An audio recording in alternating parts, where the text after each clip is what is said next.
So when you look at some of the works of the old masters, when they have retrospectives, or even the current masters, you'll see drawings of skeletons because they're understanding what's happening inside there. So when you look at the nose, you know, there's this bone coming down here, but then there's this sort of cartilage that's the bendy part, but you can feel where the bone part is, where you push it and you can sort of feel it resisting on your whole skull bone. That is you can sort of feel that ridge down there where this little business happens. Yeah. The rest of it's bendy cartilage.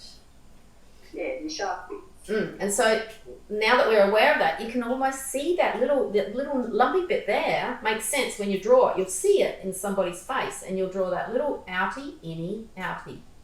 Because that outie is where that bone ridge stops.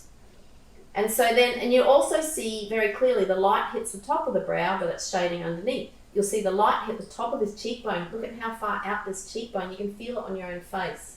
This cheekbone that sticks out here. Once you've drawn this, you'll start to notice this on people that you draw. You can see the soft part of the temple, like if you look slightly on the side, you can see this soft part of the temple here. The brow comes out and then in where the soft padded part of this temple is here.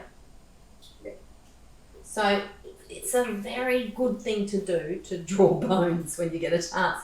Edgar is our little sweetie. He stays in the dojo here and he helps us to draw all of these different skeletal things when we're doing the human figure.